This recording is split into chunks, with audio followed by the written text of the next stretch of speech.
मित्रांनो, मी उमेश भोसले. जो ट्रेकचा आहे ते सर्व नियोजन सचिन बाण करतात, सरस करतात. आणि त्यांनी एकदा हे रूपरेषा आम्हाला आखून दिलेली असते, ह्या वेळेला निघायचं आहे, ह्या वेळेला पोचायचं आहे आणि इतक्या वेळ ट्रेक पूर्ण करायचं आहे. सगळे लोक ती सूचना फॉलो करतात, अनुसरण करतात त्याचं. आणि त्याच्यामुळे त्यांचा अनुभव आमच्यापेक्षा फार दांडगा आहे. हो. मला त्याने त्रास दिला, पायाला चावला होता माझा जखम. आणि तर अशा परिस्थितीमध्ये तुम्ही तो ट्रेक करता. आम्ही रात्री फुल पाऊस, रात्री गेलो, जेवण सुद्धा आम्ही पावसात केलं. दुपारचं जेवण पावसात, रात्रीचं जेवण पावसात. झोपायला आम्ही आमचे ओले कपडे काढून ठेवले, सुके कपडे घालून, सकाळी परत ओले कपडे घालून परत पावसामध्ये. तुम्ही आणि सह्याद्री ट्रेकमध्ये तुम्ही जातात, तर यामधला जो फरक म्हटलं, मुख्य फरक जो आहे, तर जे सह्याद्रीमध्ये ज्यावेळेस आपण जातो तर त्या ठिकाणी तुम्हाला महाराज अनुभवायला भेटतात. ही सर्वात मोठं एक जिव्हाळ्याचं आपलं गोष्ट आहे. हो.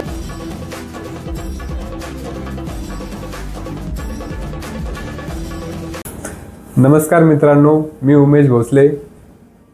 श्रीरामपूर सायकलिस्ट तर्फे आज आपण मल्टी टॅलेंटेड गेस्ट यांच्याशी ट्रेकिंगबद्दल संवाद साधणार आहोत.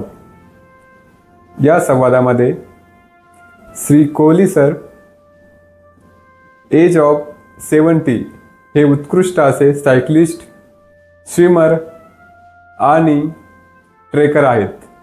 दुसरे आहेत श्री श्रीकांत सर, हे पण अतिशय चांगले सायकलिस्ट आणि ट्रेकर आहेत. आणि तिसरे म्हणजे प्रोफेशनली ट्रेन व सह्याद्री ट्रॅकर ग्रुपचे कोच, तसेच श्रीरामपूर सायकलिंग क्लबचे founder member Shri Sachin sir. आपल्या सर्वांचे श्रीरामपूर ॲथलेट्स क्लबतर्फे हार्दिक हार्दिक स्वागत. नमस्कार नमस्कार नमस्कार. तर सुरुवात करूया. आजचा पहिला प्रश्न,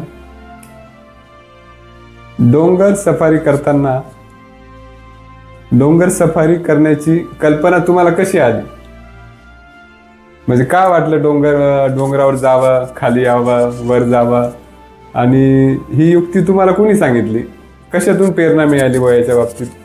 या बाबतीत सुरुवात मी करतो. हो, सांगा सर. इथून प्रति सह्याद्री ट्रेकची सुरुवात कशी झाली ही महत्त्वाची. हो. ऍक्च्युली कसं झालं, माझी सुरुवात सांगतो आणि मी कसं सह्याद्री ट्रेकची स्थापन झाली याबद्दल मी थोडंसं सांगतो. ऍक्च्युली मी 20-25 वर्षापासून या क्षेत्रात आहे, ट्रेकिंगच्या क्षेत्रामध्ये आहे. आणि 20-25 वर्षापूर्वी ऑलमोस्ट माझं वय त्यावेळेस 20 आसपास असेल, 20. आणि वजन जर म्हटलं तर ऑलमोस्ट 85च्या पुढे होतं, 85च्या पुढे. आणि त्यावेळेस असंच मित्रांच्या सोबत फिरायला जायचं म्हणून त्यावेळेस हरिश्चंद्रगडला गेलो आम्ही. आणि हरिश्चंद्रगडला त्याच्यावरती निम्म्यावरती आलो. निम्म्यावरती मी गिव्हअप केलं कम्प्लिटली. आणि तो माझा पहिला एक्सपिरियन्स होता का मी तो ट्रेक पूर्ण करू शकलो नाही. आणि त्या ठिकाणी मी थांबलो.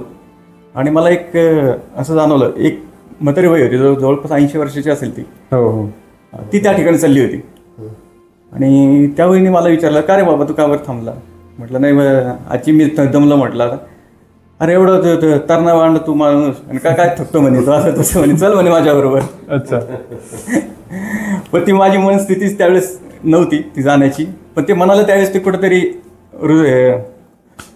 ते लागलं. आणि तिथून पुढं मग मी ठरवलं की आता इथून पुढं आपण प्रत्येक ट्रेक हा तुम्हाला करायचा. आणि त्याच्यानंतर मी त्यावेळेस पुण्यात होतो. पुण्यामध्ये एखादा एक ग्रुप जॉईन केला. आणि मग त्याच्यानंतर मी जे ट्रेक चालू केले ते आजपर्यंत आज चालू आहे. आणि त्यानंतर मी ज्यावेळेस श्रीरामपूरला आलो त्यावेळेस असे हे 4-5 मित्र भेटले.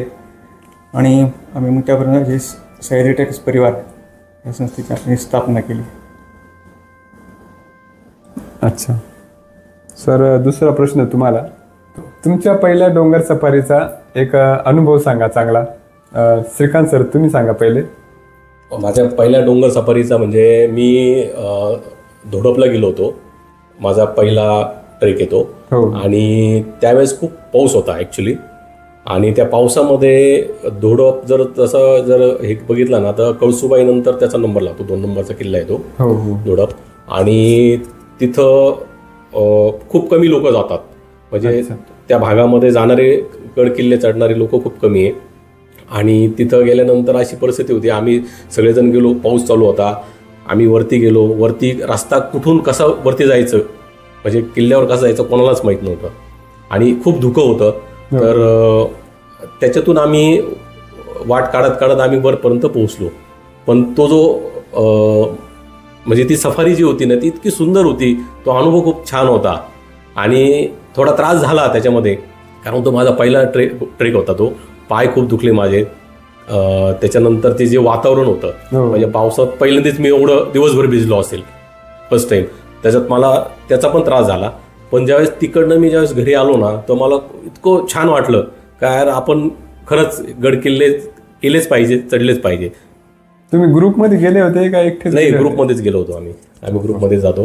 मी फर्स्ट प्रेफरन्स ग्रुपलाच देतो. मी इंडिव्हिज्युअली अजिबात ट्रेकला कुठेही जात नाही सगळ्यात महत्त्वाचं. आणि ग्रुपमध्ये जायला पाहिजे, कारण त्याच ग्रुपमध्ये काय आहे का सिक्युरिटी खूप महत्त्वाची आहे. तुम्ही कोणत्याही गडावर जायचं असेल ना तर तुम्हाला रस्ता माहीत नसतो. तुम्ही जर कुठं हुकले चुकले तर तिथं प्राणी असतात, साप आहे किंवा इतर काही हिंस्र प्राणी, त्याचा आपल्याला खूप मोठा धोका असू शकतो. असं कधी झालंय का तुम्ही गडावर गेले आणि रस्ता चुकले? नाही सर, अजून तरी थोडासा काय असेल माहित नाही, पण मला तरी अजून अनुभव नाही आला तसा की आपण रस्ता चुकलो म्हणून. कारण मला असं वाटतं का आपण ह्या रस्त्याला जायला पाहिजे आणि खरंच तो रस्ता बरोबर तिथे घेऊन जातो असं आहे. कोहली सर, तुम्ही सांगा तुमचा पहिला डोंगर सफारीचा अनुभव. मी वयाच्या 62 वर्षानंतर हे म्हणजे ट्रेक सुरू केलंय आणि पहिला ट्रेक माझा सचिन चंदन यांच्या बरोबर होता. तो हरिहरगड आणि रामशेर गड एकाच दिवशी केले आम्ही. आणि पूर्वीचा अनुभव नसल्यामुळे पण त्या दिवशी मी दोन्ही यशस्वीरित्या पूर्ण केले. त्याच्यानंतर मग सचिन भांडे यांच्या संपर्कात मी आलो. तर सचिन भांडे आमचे ट्रेकचे गुरुच म्हणायला हरकत नाही. तर त्यांच्या सहकार्याने मी आज जवळजवळ 20-25 गड किल्ले केलेले आहेत आणि सगळे पूर्ण यशस्वी केले. जसं AMK, Baglan trek range, Lingana, हे असे अवघड किल्ले सुद्धा मी ह्या वयात पूर्ण आणि या तरुणांच्या बरोबरीने केलेले आहेत. तर मला आता त्याच्यात इतका आनंद वाटतो की यांनी ट्रेक जाहीर केला आणि मी ट्रेक जॉईन केला असं होत नाही. मी नेहमी जॉईन करत असतो त्यांच्याबरोबर. पोलिसांच्या बाबतीत मी एक सांगू शकतो की माझं वय त्यांचं 65 जरी असलं, 70च्या आसपास जरी असलं तरी त्यांचा जर स्टॅमिना आणि त्यांची जिद्द जर बघितली तर ते अक्षरशः तरुण मुलाला सुद्धा लाजवेल इतकी त्यांची जिद्द आहे. स्विमिंग असेल, रनिंग असेल किंवा सायकलिंग असेल, सर्वात पुढे ट्रेकिंगमध्ये सुद्धा आमच्या सर्वांच्या अगोदर ते वरती असते. आणि सर्वात अवघड किल्ले म्हणजे AMK झाला किंवा लिंगाणा झाला, हे सुद्धा अक्षरशः त्यांनी न थकता न हे डगमगता पूर्ण काही करून दाखवले. सरांनाच प्रश्न विचारावा लागेल सर, मग तुमचा राज काय बा 70 वर्षामध्ये तुम्ही? नाही, मी सुरुवातीपासून म्हणजे थोडा हेल्थ कॉन्शियस आहे. मी गड किल्ल्याच्या अगोदर माझं डेली रनिंग, सायकलिंग किंवा स्विमिंग असं असायचं. त्याच्यामुळे मला हे ट्रेकला अवघड असं जाणवलं नाही विशेष. पण ह्या वया 62 वर्षामध्ये तुम्ही चालू केलं ट्रेकिंग? त्याच्या अगोदर सायकलिंग, वॉकिंग हे स्विमिंग असायचं. हो, मग हे 20 वर्षाचा मुलगा सुद्धा करत नाही, तुम्ही कसे करता बा? नाही, प्रॅक्टिस आहे. त्या अवघड 20 वर्षाच्या मुलांना तर अजिबातच नाहीये. मी करतो तर त्यांनी करायलाच पाहिजे. आता मी ज्या ग्रुपमध्ये आहे त्याच्यात वयाने मी सर्वात मोठा आहे. बाकीचे हे माझ्या मुलाच्या वयाचेच आहेत.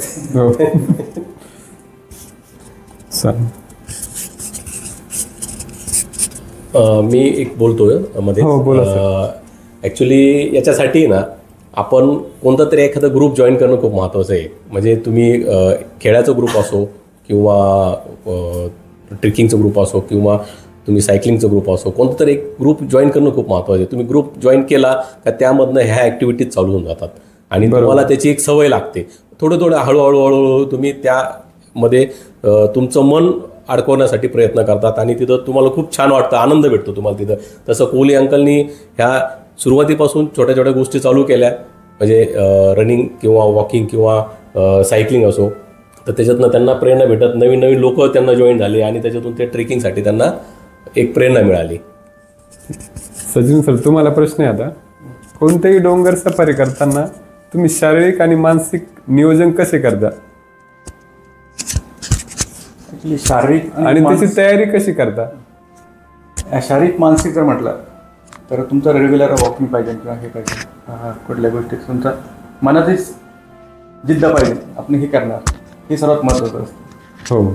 दुसरी गोष्ट म्हणजे ज्यावेळेस तुम्ही कुठला पण तिन्ही सीझन हे सह्याद्रीमध्ये वेगवेगळे असतात. आता तुम्ही त्यावेळेस कोणत्या सीझनमध्ये कुठला ट्रेक करायला काय हे तुम्हाला त्याचं ज्ञान असणं आवश्यक असतं. फॉर एक्झाम्पल तुम्ही पावसाळ्यामध्ये गेला तर पावसाळ्यामध्ये तुम्ही कुठले पण डोंगर चढणं ही सगळ्यात मोठी रिस्क असते. त्यामुळे आम्ही पावसाळ्यात हे डोंगर किल्ल्यांचे वगैरे हे ट्रेक ठेवत नाही. पावसाळ्यामध्ये कोणते किल्ले? पावसाळ्यामध्ये आम्ही किल्ले वगैरे नाही करत, आम्ही फक्त जंगल ट्रेक किंवा मग वॉटरफॉल वगैरे हे ट्रेक करतो आम्ही फक्त एवढेच.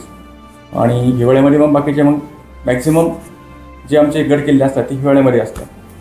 आणि उन्हाळ्यामध्ये फार तर फार आम्ही मार्च एप्रिल फर्स्ट वीकपर्यंत आम्ही ट्रेक करतो. ते पण एप्रिलमध्ये जे करतो आम्ही ते नाईट ट्रेक करतो, जोपर्यंत 10-11 वाजेपर्यंत आम्ही तोपर्यंत खाली येतो. आणि मेमध्ये तर कम्प्लिटली आम्ही कुठलाच ट्रेक घेतो.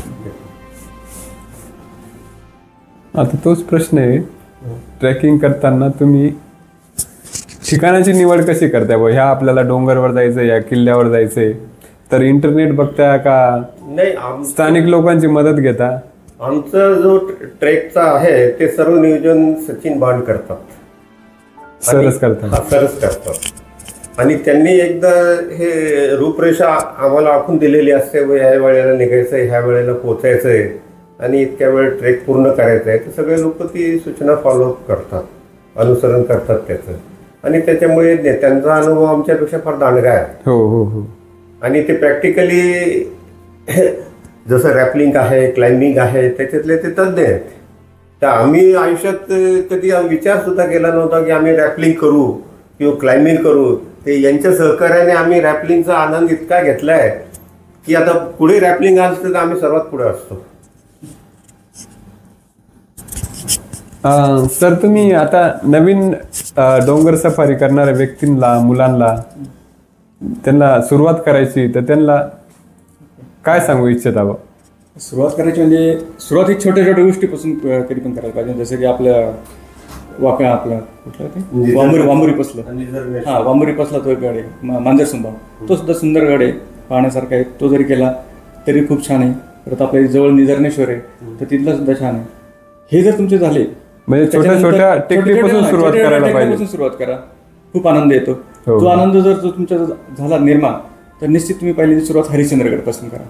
हरिश्चंद्रगड सारखं सौंदर्य कुठल्याच मला वाटत नाही गड किल्ल्यावर असं. सगळेच गड किल्ल्यावर सौंदर्य आहे, पण माझ्या दृष्टीकोने मला जे आवडणारा किल्ला आहे तो हरिश्चंद्रगड. हो हो हो. आणि वाटा आहे भरपूर, वाटा पण भरपूर आहे, जवळपास 12-13 वाटा आहे. हो हो हो. आणि हरिश्चंद्रगडला सोपा आहे, म्हणजे ॲज अ बिगिनर तो सगळ्यात बेस्ट. सर, तिथं वर पोचल्यावर वगैरे घोषणा वगैरे देऊन एक आनंदच वेगळा भेटत असेल. हो, ॲक्च्युली कुठल्याही गडावरती गेलं तर ते वातावरण इतकं प्रसन्न म्हणजे थकत नाही का तुम्ही असं डोंगरावर जाताना?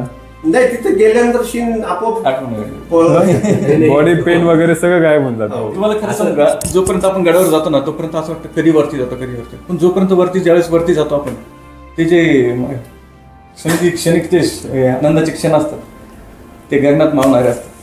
आणि खरंच आपण केलं तर त्याचं एक खरंच.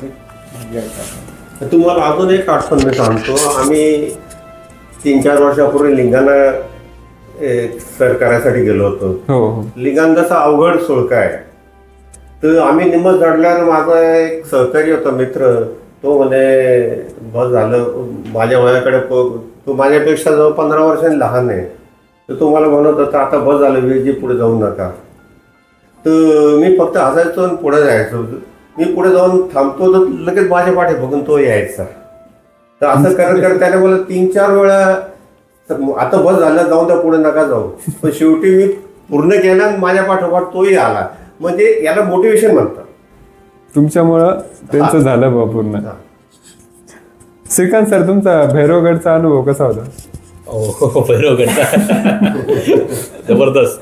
ऍक्च्युली भैरवगडला आहे ना, ज्यावेळेस खालून बघितलं होतं आम्ही, म्हणजे रोडवरनं माळशेज घाटात तुम्ही भैरवगड दिसतो तुम्हाला, आणि खालून पण दिसतो. एक भिंत आहे फक्त छोटीशी, अशी ह्या हातासारखी भिंत दिसते आपल्याला, फक्त अशी चपटी, बरोबर. आणि त्याच्यावरती जायचं अशी कल्पना तुम्ही ज्यावेळेस आहे ना करतात, तर त्यावेळेस तुम्हाला तो जो थ्रिल आणि तो म्हणजे उत्साह तो खूप आपल्याला ना तिथपर्यंत बरोबर घेऊन जात होतो.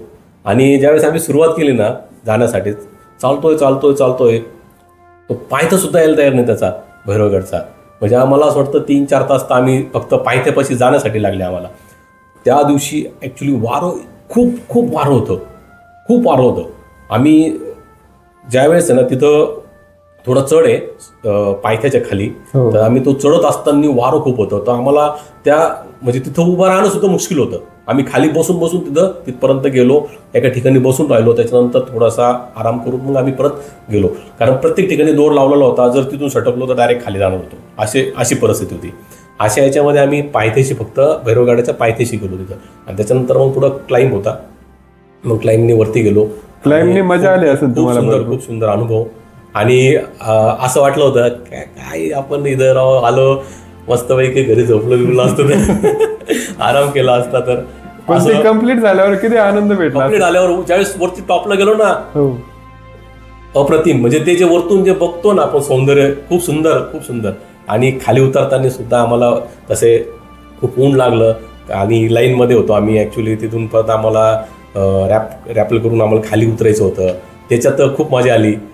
म्हणजे जे थ्रिल आहे ना ते खरंच तुम्ही गड किल्ल्या किंवा हे केल्याशिवाय तुम्हाला कुठंच याच्यापेक्षा जबरदस्त थ्रिल कुठंच येणार नाही तुम्हाला, इतकं छान. आणि मी दरवेळेस आहे ना असे कुठं असेल थ्रिलिंग जर असेल तर मी जरूर तिथं जातो. सचिनला सांगितलेलं आहे का हो मला यायचं बस. त्याच या बाबतीत माझ्या घरच्यांबरोबर भांडणं सुद्धा झालेले. आणि ट्रेकला जाण्यासाठी तर मी काही शक्कल लढवतो नवीन. तर त्याच्यातली 1-2 शक्कल अशा आहे, मी घरी सांगतो का हो मी जाणार नाहीये, पण एखाद्या वेळेस ना ती गाडी घेऊन घरी येऊ शकतात. आणि असं तसं झालेलं आहे खरंच. 2-4 ट्रेकला मी त्यांना सांगितल्यानुसार ते बरोबर गाडी घेऊन घरी आले. म्हणजे तुम्हाला ट्रॅकला जाण्याची एनर्जी भरपूर असते, पण आपल्याला घरी काहीतरी कारण सांगावं लागतं घरी जाण्यासाठी. घरचे सहजासहजी परमिशन देत नाही जायला. आमच्याकडे अशी कंडिशन असते, ज्या दिवशी रविवारी घरी असतात घरचे असं म्हणतात का विचारत पडतं हा माणूस घरी कसं काय, म्हणजे कपडे वळ म्हणून सोडलेले. आता ते शरीराला सवय झाली बा तुमच्या. मी अजून एक अनुभव सांगतो. मी जेव्हा ट्रेक सुरू केलं होतं तर माझा भाऊ माझ्यापेक्षा 2 वर्ष लहान आहे. तर त्याला वाटायचं हा काय उद्योग याने सुरू केला आहे, पण तो 2-2.5 वर्षानंतर तोही माझ्याबरोबर जॉईन झाला आहे. तर आज तो माझ्याबरोबर प्रत्येक ट्रेकला असतो. आणि तो माझ्यापेक्षा 2 वर्षात म्हणजे तो 68 रनिंग आहे त्याचं. छान. सर, ट्रेकिंगवर जाताना आपल्याला कोणत्या मूलभूत चुका करू नये बा असं? एक सर्वात महत्त्वाची गोष्ट म्हणजे ज्यावेळी तुम्ही ट्रेकिंगला जाताय तर कुठल्याही अनुभवी ग्रुप बरोबर तुम्ही जावं, हा एक पहिला महत्त्वाचा मुद्दा आहे. दुसरी गोष्ट, ज्यावेळी तुम्ही तिथे जातात तुम्हाला त्या गावाची माहिती नसते किंवा त्या गडाची माहिती नसते, गावातला वाटाड्या हा नेहमी सोबत असावा. गावातला तुम्ही किती एक्सपिरियन्स ट्रेकर असावं, गावातला माणूस असावा. कारण कुठली परिस्थिती कधी उद्भवेल हे तुम्ही सांगू शकत नाही. बरोबर. कारण ते गावातल्या लोकांना माहिती असतं, जरी तो रस्ता बंद झाला तर दुसऱ्या रस्त्याने कुठून बाहेर आणता येईल आपल्याला किंवा कुठं कॉन्टॅक्ट करता येईल ते सगळं त्यांना माहिती असते. म्हणून नेहमी गावातला वाटोडा हा सोबत असावा आणि एक्सपिरियन्स ट्रेकर असावा, एक्सपिरियन्स ग्रुप बरोबर जावा, हे महत्त्वाच्या गोष्टी. सर अजून काही सांगा तुम्ही? असं जसं श्रीकांत सरांनी सांगितल्याप्रमाणे त्यांना घरून म्हणजे थोडंफार ऑब्जेक्शन असते, तशी माझ्या मंडळीची मला ऑब्जेक्शन असते. मला फक्त ती एकच सांगत असते, तुम्ही हे जास्त करत नाही काय, तुम्हाला वयाच्या मानाने तुम्ही हे जास्त एक्झरसाइज नाही करत का? तुम्ही असून टाळतो, बाकी काही बोलत नाही. श्रीकांत सर, तुम्हाला डोंगर सफारीसाठी कोणकोणत्या ठिकाणाची शिफारस कराल तुम्ही? तसं जर तुम्ही विचार केला ना तर आपल्याकडं जवळपास म्हणजे तसं श्रीरामपूरपासून जवळपास तर हरिश्चंद्रगड आहे, कळसुबाई आहे का, तुम्ही ते वन डे तुम्ही जाऊन येऊ शकता. तिथं रतनगड आहे, तुम्ही जे जवळजवळचे आहे. आणि श्रीरामपूरपासून जवळजवळ सगळेच किल्ले एकदम छान आणि चांगले आहे. आता तुम्ही तिथं जाऊ शकता. आजूबाजूला इकडं जर येवला साईडला जर बघितलं आपण तर तिथं अंकाई टंकाई, तो पण छोटा आणि सुंदर किल्ला आहे, तर तो पण तुम्ही बघू शकता. आणि असे छोटे छोटे किल्ले सुरुवात करा बघायला. त्यातून तुम्ही तर स्वतःला हेल्दी ठेवताल, पण त्यातून तुम्हाला जर तसं जर बघितलं का आपला महाराष्ट्राचा इतिहास हा सुद्धा तुम्हाला समजेल. शिवाजी महाराजांनी हे जे एवढे मोठे किल्ले बांधून ठेवलेले तर हे किल्ले तुम्हाला गेल्यानंतर तुम्हाला शिवाजी महाराज अनुभवायला भेटतील. तुम्हाला असंच नाही समजणार. आणि तुम्ही त्यावेळेस तिथे गेल्यानंतर तुमच्या अंगात एक वेगळी ऊर्जा येईल. तर त्या किल्ल्याचा नुसतं किल्ला जाऊन बघू नका, तर त्यातला इतिहास थोडा समजून घेण्याचा प्रयत्न करा. खूप सुंदर आहे आणि त्यातून तुम्हाला असं वाटेल का खरंच यार आपण जायलाच पाहिजे आणि एखादा तरी किल्ला बघितलाच पाहिजे. आणि तुमची तर हेल्थ तर चांगलीच राहणार आहे त्याच्यातून. हो हो. सर एक असा एक प्रश्न होता,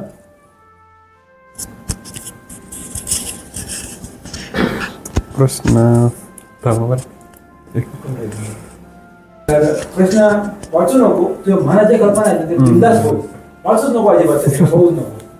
तुला अडखळलं ना त्यांच्याकडे कॅमेरा सोलो ट्रेक चांगले वापरले गेले पाहिजे. सचिन सर, तुमच्या गड किल्ले सर करताना एखादा अविस्मरणीय क्षण असेल तो सांगा. या उत्तर सांगायचं मला आता आनंद वाटेल, म्हणजे आनंद म्हणण्यापेक्षा घाई झाली होती. ॲक्च्युली काय झालं, एक समजा 15-20 वर्ष होते त्यावेळेस हरिश्चंद्रगड आम्ही त्यावेळेस बेलपाड्यावरून चढलो होतो नळीच्या वाटेने हरिश्चंद्रगड चढून तिकडे परत पाचनाईमध्ये उतरलो आणि पाचनाईमध्ये उतरून परत तिकडे पुढे साधारणतः एक 7-8 किलोमीटर असेल ते वॉक करून जायचं आणि तो चढून परत सादडे घाट चढायचा.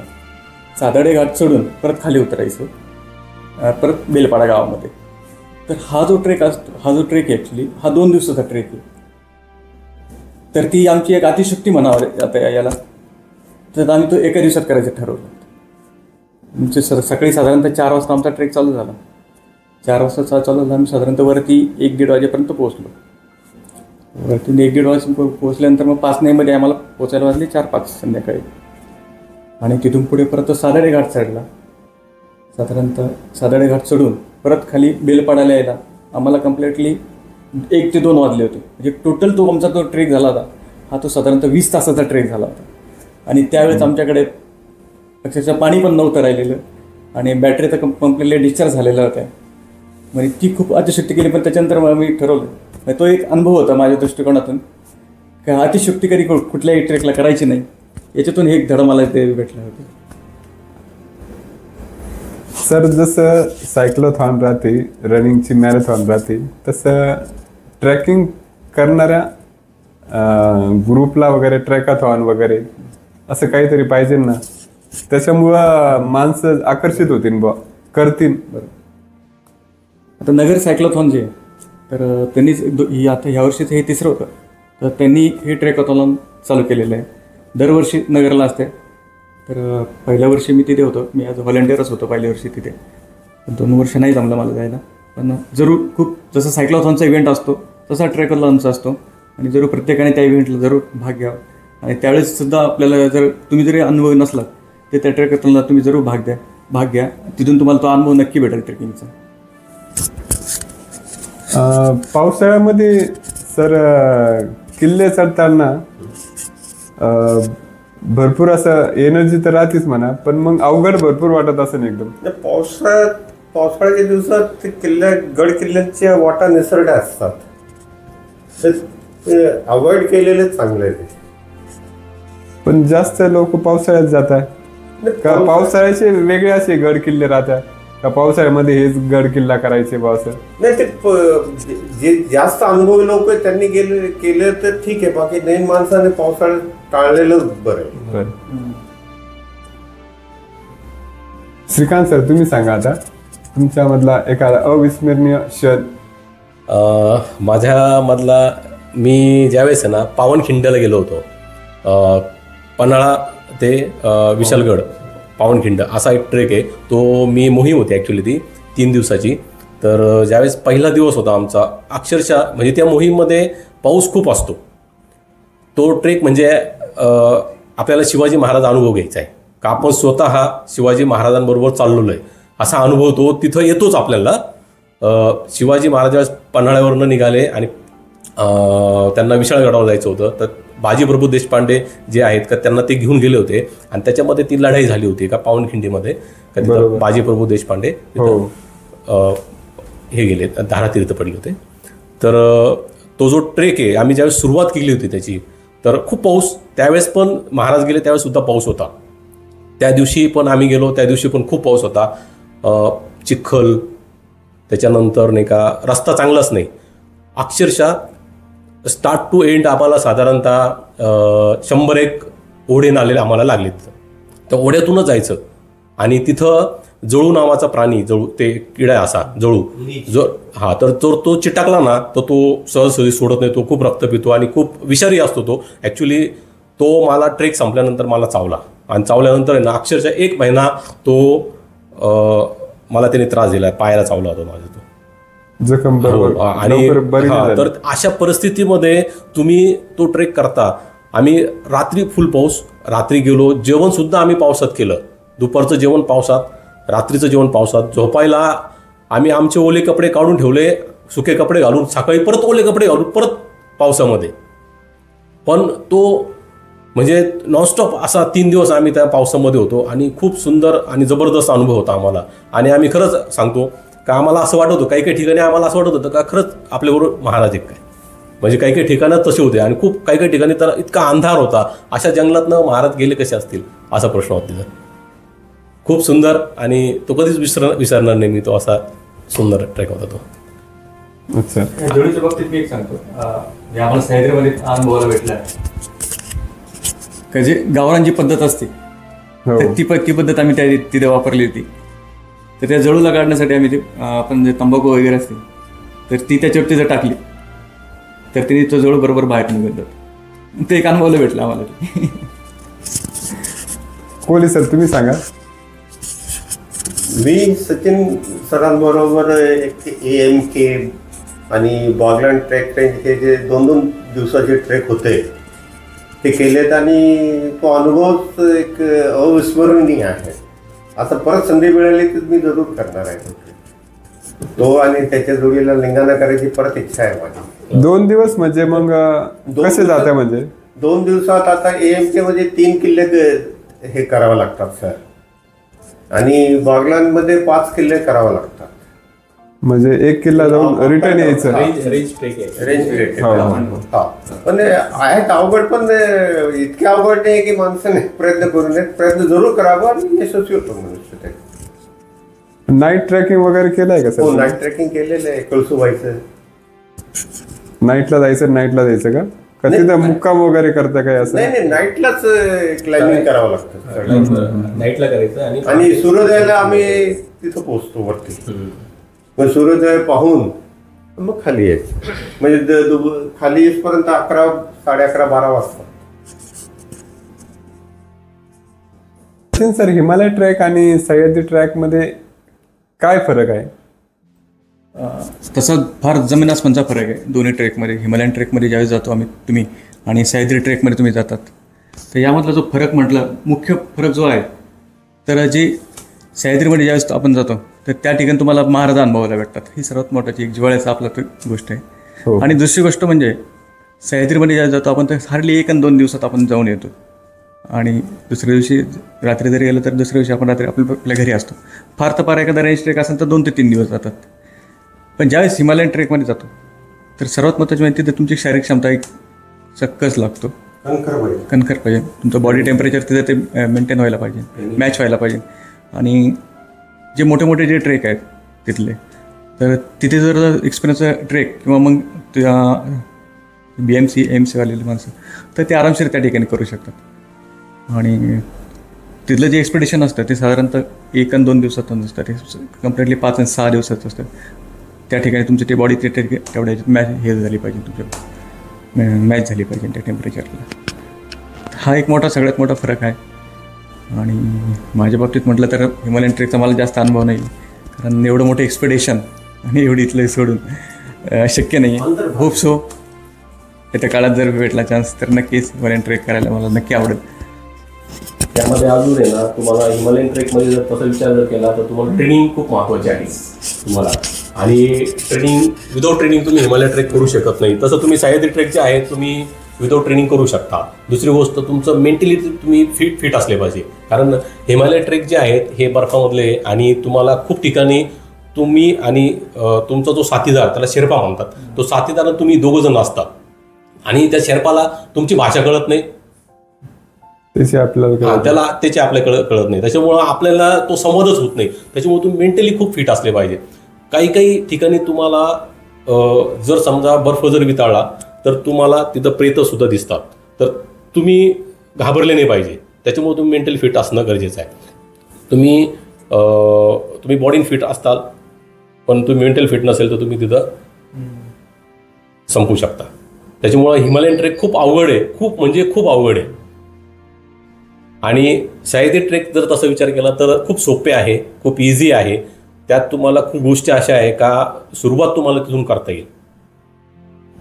अच्छा सर 2 मिनिटं मी थांबवतो. व्ह्युअर्सला जाणून घ्यायचं आहे का हिमालयन ट्रॅक केलाय का तुम्ही, करणार का पुढे? नाही, मी केलेलं नाही, पण भविष्यात करायचा विचार आहे, पण तसं तो खूप अवघड आहे. जर तसं जर बघितलं तर आपली श्रीरामपूरची कन्या आहे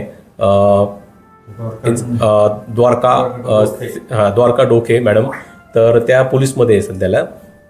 तर त्यांनी त्याच्यासाठीची प्रॅक्टिस केली होती. तर आम्ही त्यांचे अनुभव, ते ॲक्च्युली एव्हरेस्टवीर आहे आणि त्या एव्हरेस्टला जाऊन आल्यानंतर आम्ही त्यांचे अनुभव ऐकण्यासाठी खास त्यांच्याकडे गेलो होतो. त्यांनी आम्हाला खूप चांगलं मार्गदर्शन केलं.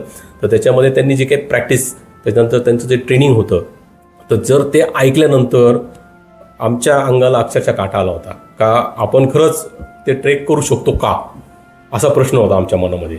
पण तसं त्यांनी ज्यावेळेस त्यांचे अनुभव आम्हाला सांगितले ना, तर असं वाटलं का नाही यार सोपं आहे, फक्त मेहनत खूप घ्यावं लागणार आहे आपल्याला. मग तुम्हाला ती मेहनत कशी, छोटी छोटी मेहनत घ्यावं लागेल का, रोज तुम्हाला थोडंसं वॉकिंग आहे, तुम्हाला रनिंग आहे, स्विमिंग आहे किंवा सायकलिंग आहे, कारण तुम्हाला तुमचा स्टॅमिना वाढवायचा आहे तिथं. कारण तिथं काय आहे, एव्हरेस्टवर तुम्ही गेल्यानंतर तुम्हाला ऑक्सिजन लेवल खूप कमी असते. ती ऑक्सिजन लेवल तुम्हाला तुमच्या बॉडीमध्ये वाढवण्यासाठी तुम्हाला स्टॅमिनाची खूप गरज आहे. तर ह्या गोष्टी त्यांनी आम्हाला सांगितल्या तिथं. आणि यानंतर जर भविष्यामध्ये जर आम्ही तिथं जाण्याचा विचार केला हिमालय ट्रेकसाठी, तर जरूर आम्ही त्यांचं मार्गदर्शन घेऊन आणि मगच पुढे जाऊ, कारण खूप गरजेचं आहे. विदाऊट तुम्ही मार्गदर्शन तुम्ही जाऊ शकत नाही. ओके सर, गड किल्ले चढताना तुम्ही तुमच्या बॅकपॅकमध्ये सफारी किटमध्ये कोणकोणती साधने घेऊन जातात आणि त्याच्यासोबत तुम्ही किल्ले सर करताना कोणती काळजी घ्या, सांगा कोहली सर तुम्ही. गड किल्ल्यावर जाताना सर्वात महत्त्वाचं हायड्रेशन आहे. हायड्रेशनमध्ये कमीत कमी 2 ते 3 बाटल्या तुमच्या जवळ पाहिजे, पाण्याच्या बाटल्या. आणि त्याच्यानंतर जर समजा येताना तुम्हाला रात्र होणार असेल किंवा संध्याकाळ होणार असेल तर टॉर्च आवश्यक आहे. किंवा जाताना तुम्ही सकाळी समजा 5च्या अगोदर जाणार असाल तरी टॉर्चची आवश्यकता असते, ती सुद्धा बाळगायला पाहिजे. आणि सर्वात प्रत्येकाचं इंडिव्हिज्युअल आहे मेडिकेशन. जर ज्याला म्हणजे औषधाची आवश्यकता असते त्याने ते स्वतःचं बाळगायला पाहिजे. किंवा जो ट्रेक प्रमुख आहे त्याला कल्पना सुद्धा द्यायला पाहिजे, व मला हा प्रॉब्लेम आहे, म्हणजे त्या दृष्टीने ते अरेंज करता येईल. बरोबर, कोहली अंकल सांगतात ते, त्याच्यामध्ये मी ऍड करतो थोडंसं. तुम्ही तुमच्याकडं शूज जे आहे हे ट्रेकिंगचे शूजच असले पाहिजे. जर साधे शूज जर असेल ना तर तुमचा पाय घसरू शकतो, तुम्ही अर्ध्या याच्यामध्ये तुम्हाला इंजुरी होऊ शकते. तर त्याच्यासाठी तुम्ही प्रॉपर ट्रेकिंगचे शूज वापरणं खूप गरजेचं आहे. आणि स्टिक बद्दल सांगा त्यांनी. हा, स्टिक सुद्धा असली पाहिजे, म्हणजे काठी असली पाहिजे आपल्याकडं एखादी, त्याने सुद्धा खूप आपल्याला आधार मिळतो आणि आपले पाय दुखत नाही किंवा आपल्याला खूप कम्फर्टेबल आपण त्या गडावर जाऊ शकतो. त्याचबरोबर आपण कधी कधी काय होतंय का खूप लोक असं एन्जॉय म्हणून तिथं जातात गड किल्ले करण्यासाठी, हाफ पॅन्ट घालणे. हे हाफ पॅन्ट घालणं खरं तर चुकीचं आहे. तर फुल पॅन्ट घालूनच गेलं पाहिजे. कारण काय, तुम्ही ज्यावेळेस गड किल्ल्यावर जाता तर तुम्हाला जाताना सगळ्यात चांगला रस्ता मिळेल तुम्हाला असं काही नाही. काही काटेरी जी वनस्पती आहे तर त्या वनस्पती तुमच्या जर शरीराला टच झाल्या तर तुम्हाला इन्फेक्शन होऊ शकतं, खाज येऊ शकते. तर त्याच्यामुळे फुल पॅन्ट असणं, किंवा तिथं साप असू शकतात, तर ते कोणत्या एखादा प्राणी किंवा काही आपल्याला चावू शकतं. तर त्यासाठी फुल पॅन्ट खूप गरजेची आहे. आणि प्रॉपर ट्रेकिंग शूज खूप गरजेचे आहे. त्याचबरोबर तुम्हाला ऊन लागू नये म्हणून कॅप सुद्धा खूप महत्त्वाची आहे. तर ह्या सगळ्या गोष्टी तुम्ही काळजीपूर्वक घेऊन तुम्ही जर ट्रेक केला तर तुमच्यासाठी खूप आणि खूप इझी आणि चांगल्या पद्धतीने ट्रेक आणि आनंददायी ट्रेक होऊ शकतो. सगळ्यात महत्त्वाचं. आणि सर्वात महत्त्वाचे तुम्ही ज्यावेळेस ट्रेकला जातात त्यानंतर पाण्यात पायाचे नखे कापले गेले पाहिजे. पायाचे नखे का कापले गेले पाहिजे तर ज्यावेळेस तुम्ही उतरतात तर तुमचा जो प्रेशर जो असतो तो सर्व त्या बोटावर आलेला बोटावर. त्यामुळे ऑटोमॅटिकली तुमचे ते बोटं त्यावेळेस दुखायला लागतं. असं वाटतं की तुम्हाला त्यावेळेस असं वाटतं की आपण शूज काढून चालावं काय. तर हे शक्यतो टाळलं पाहिजे. दुसरी गोष्ट म्हणजे प्रत्येक गोष्ट ही ट्रेक लीडर जो मार्गदर्शन करतो हे तुम्ही ऐकलं पाहिजे. आता मागच्या आमच्या एका ट्रेकला झाला होता असाच अनुभव. रतनगडला ज्यावेळेस आम्ही गेलो होतो ज्यावेळेस उन्हाळा चालू झालेला होता. उन्हाळा चालू झाला ज्यावेळेस चालू होतो त्यावेळेस आम्ही जनरल काय करतो नाईट ट्रेक घेत असतो. तो आमचा तो नाईट ट्रेकच होता. नाईट ट्रेकपर्यंत आम्ही ज्यावेळेस वरती गेलो तरी मी आधी इन्स्ट्रक्शन दिली होती प्रत्येकाने 3-3 बॉटल 4-4 बॉटल प्रत्येकाने कॅरी करा. पण नेहमीच्या सवयीनुसार प्रत्येकाने एकच बॉटल घेतली. तिथे ज्यावेळेस मला ज्यावेळेस वरती गेल्यावरती कळलं आणि ज्यावेळेस आम्ही वरतून खाली आलो यायला लागलो बऱ्यापैकी आता ऊन वगैरे पडलेलं होतं आणि उन्हाळ्याच्या पिरियडमध्ये वरती कोणी नसतं, पाणी पण नसतं.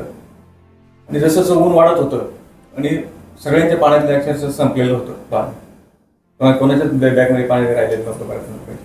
जे ट्रेक लीडर जे काही सांगतो हे तंतोतंत तुम्ही ह्या गोष्टी पाळल्याच गेल्या पाहिजे. पार्टिसिपंटने त्यावर म्हणजे फॉलो केलं पाहिजे. सर तुम्ही आता इतक्या चांगल्या पद्धतीने सांगितले पूर्ण वस्तू वगैरे तर असं वाटत नाही का कोणी येणार नाही तुमच्या बरोबर ट्रेकिंग करायला. नाही तसं ट्रेकिंग करणं तसं सोपं नाही आहे. पण तुम्ही सगळे इन्स्ट्रक्शन फॉलो करणं खूप गरजेचं आहे. त्याचबरोबर प्रॅक्टिस खूप महत्त्वाची तुम्हाला. तर थोडं त्या पद्धतीने गेले तर तुम्ही चांगल्या पद्धतीने ट्रेकर्स होऊ शकता. आणि आपल्या जर तसं जर बघितलं तर महाराष्ट्रामध्ये 350 पेक्षा जास्त किल्ले आहेत शिवाजी महाराजांचे. तर हे जर तसं जर विचार केला तर भारतामध्ये सगळ्यात जास्त किल्ले हे महाराष्ट्रामध्ये. बरोबर. आणि इथं खूप मोठा इतिहास आहे त्याच्या मागं. आणि तो इतिहास आपण सगळ्यांनी अनुभवलेला आहे. फक्त इतिहासमध्येच फक्त पुस्तकामध्येच अनुभवलेला आहे. प्रॉपर अनुभवलेलं नाही आपण. तर आपल्याला अनुभव घ्यायचा असेल तर खरंच आपण महाराष्ट्रातले जेवढे सगळे जे गड किल्ले आहे तर हे आपण करणे खूप गरजेचं आहे. प्रत्येक घरामधल्या लहानांपासून मोठ्यांपर्यंत सगळ्यांनी गड किल्ले खूप करणे गरजेचं आहे. महाराज जे अनुभवले आपण आतापर्यंत चौथीच्या पुस्तकात आपण तेव्हापासून महाराजांना आपण अनुभवायला सुरुवात केली. ज्यावेळेस आपण ज्यावेळेस गड किल्ले जर जातो तर त्यावेळेस सर्वात पहिल्यांदा आपलं एक कर्तव्य राहतं की त्या पहिल्या पायरीवरती आपण नतमस्तक होतो. आणि जसं जसं प्रत्येक पायरीवरती तो इतिहास आहे तो इतिहास आपण समजून घ्यायचा प्रयत्न करतो. त्या प्रत्येक जे गड किल्ल्याचे जे प्रत्येक जो दरवाजा आहे किंवा कुठली वीट आहे तर त्याच्या पाठीमागे बराचसा इतिहास आहे. अशीच का हे प्रश्न आपल्या मनात यायला पाहिजे. हे प्रश्न जर म्हणले तर तुम्हाला ते गड किल्ल्याकडे पाहण्याचा तुमचा दृष्टिकोन बदलेल आणि तो अभ्यासला गेला पाहिजे. ह्या गोष्टी खरंच गरजेच्या आहेत. ह्या गड किल्ले करताना पिकनिक म्हणून न पाहता तर ते आपलं जिव्हाळ्याचं एक नातं आहे. मी सचिनला थांबवतो 1-2 मिनिटं. तर सांगायचा विषय असा आहे का मी ज्यावेळेस पहिल्यांदा शिवनेरी किल्ला केला होता. शिवनेरीला जाताना जवळजवळ 7 दरवाजे तुम्हाला जाताना. आणि प्रत्येक दरवाजेचा एक वेगळा इतिहास आहे. म्हणजे 7 दरवाजेचा अर्थ असा आहे का तिथं 7 राजांनी राज्य केलं होतं. 7 लोकांकडे वेगवेगळ्या यांच्याकडे ते तो किल्ला गेला होता. आणि त्याच्यामुळं प्रत्येकाने ज्यावेळेस ना तो गड जिंकला तर त्यावेळेस पहिला दरवाजा असेल तर त्याला लक्षात आलं का हा दरवाजा किती सोपा आहे का हा दरवाजा पार केल्यानंतर आपण हा किल्ला जिंकू शकतो. म्हणून त्याने त्याच्या पुढे एक दरवाजा अजूनही पाहिला. म्हणजे नवीन आयडिया त्याच्यामध्ये. आणि ज्यावेळेस तिसऱ्याने ज्यावेळेस तो किल्ला जिंकला त्याच्यावर त्याला असं वाटलं काय दोन्ही दरवाजे किती इझी आहे का आपण हे पार करू शकतो. म्हणून त्याने तिसरा दरवाजा बांधला. म्हणजे 7 पिढ्या तिथं गेल्या आणि त्या 7 पिढ्यामुळे ते 7 दरवाजे तिथे तयार झाले. म्हणजे त्यावेळेसचे लोक किती आपण म्हणणार का अपग्रेड होते का त्यांनी ह्या गोष्टींचा विचार करत करत ह्या इथपर्यंत हे किल्ले बांधले आणि सहजासहजी शत्रू तिथपर्यंत येऊ नये यासाठी काळजी घेतली. तसं जर आपण ज्याला गेलं रायगड बघितलं किंवा राजगड बघितलं तोरणा बघितलं तर तिथले जे दरवाजे ज्यावेळेस बघितो आपण तर ते असे गोमुखी साईजचे आहे. आता ही गोमुखी साईज काय असेल गोमुखी साईजचे दरवाजे काय आहेत हे सुद्धा आपण ज्यावेळेस गडावर जातो त्यावेळेस आपल्याला कळतं. आणि जर नुसतं गेलं तर ते कळणार नाही. पण तुम्ही खरंच अभ्यास करून गेले तर त्या गोमुखी दरवाजाचं तुम्हाला महत्व कळतं. गोमुखी दरवाजाचं महत्व असं आहे तर तो गोमुखी म्हणजे जशी आपण गाय अशी पिलाला जशी पाचते मागे वळून अशी, तर त्या पद्धतीने तो असा दरवाजा असतो.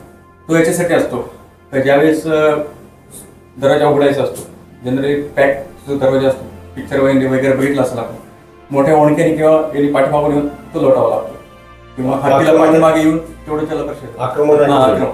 गोमुखी दरवाजा तेवढी पाठीमागे स्पेस नसते, तुम्हाला कमी स्पेस असते. आणि दरवाजांना काय केलं त्यांनी, त्यावेळेच्या दरवाजांना जर बघितलं तर असे खिळे फुटलेले असे मोठमोठे, ते जरी समजा हातीने जरी ते जर केला धडक मारली तो दरवाजा उघडू शकत नाही, हातीला जखम होईल पण दरवाजाला काही होणार नाही. म्हणजे एवढी काळजी त्यावेळेस घेतली गेली होती. आणि दुसरीकडे गोष्ट अशी की गड किल्ल्यावर जाणाऱ्याने असं लक्झरी एक्सपेक्टेशन करू नये, अपेक्षा ठेवू नये. तिथं गेल्यानंतर थोडीफार गैरसोय होते, ती सहन करावी, आपली सहनशक्ती वाढवावी, त्याशिवाय पर्याय नाही. आणि अजून एक महत्वाचं का, ज्यावेळेस तुम्ही गड किल्ल्यावर जाता तर त्यावेळेस अजून एक महत्वाचं, ज्यावेळेस तुम्ही तुमच्या पाण्याबरोबर जे काही पाण्याची बॉटल्स असेल किंवा तुम्ही काही खाऊचे पुढे घेऊन जात असेल, प्लॅस्टिक्स असेल तुमच्याकडं, तर ते प्लॅस्टिक इतरत्र न टाकता तुम्ही तुमच्या बॅगमध्ये परत घेऊन येणे खूप गरजेचं आहे. आणि आपलं जे गड किल्ल्यांचं जे वातावरण आहे ते दूषित न करता ते कसं सुंदर राहील आणि आपली जी पुढची पिढी आहे तर त्यांना सुद्धा हे गड किल्ले पाहता यावे यासाठी आपणच स्वतः काळजी घ्यायची. सर ते सचिन सर, मी एक प्रश्न विचारू इच्छितो का नवीन पिढीसाठी, म्हणजे जे आज मोबाईलच्या भरपूर आहारी गेले, त्यांना गड किल्ले मध्ये आवड निर्माणासाठी आपण काय करू शकतो? आम्ही जेव्हा सह्याद्रीचे श्रामपूरमध्ये स्थापन केला तेव्हापासून एक साधारणतः 4-5 वर्षापासून आम्ही श्रामपूरमध्ये दिवाळीच्या सुट्टीमध्ये मुलांच्यासाठी एक गड किल्ले स्पर्धा घेत असतो आणि दरवर्षी आम्हाला त्याच्यापासून चांगला प्रतिसाद भेटतो आणि मुलांना आता त्याविषयी त्याची आवड निर्माण झाली. आता जशी दिवाळी सुट्ट्या लागते आता आम्हाला फोन यायला लागलेले, सर ह्या स्पर्धा आहे का काय आहे. पण ह्या दृष्टिकोनातून एक पहिलं पाऊल उचललं आणि त्याच्यात आम्ही बऱ्यापैकी चांगलं सक्सेस झालेलो आहे. आणि आता मी या दृष्टीने आता एक पुढचं पाऊल हे करतोय की ज्यावेळेस तुम्ही गड किल्ल्यावरती जातात, आता ही नवीन पिढी ज्यावेळेस जाईल तर त्यांनी गड किल्ले भक्तांनी काय बघितला पाहिजे, तर याविषयी मी प्रत्येक शाळेमध्ये आता एक थोडंसं एक प्रेझेंटेशन बनवतोय. तर ते मी प्रत्येक शाळेमध्ये आता इथून पुढे देणार आहे. गड किल्ल्यावर दरवाजाचं महत्व काय, प्रत्येक वास्तूचं महत्व काय, हे सर्व मी ते प्रेझेंटेशन मधून तिथे मुलांपर्यंत पोहोचवण्याचा प्रयत्न करतो. खूप सुंदर सर.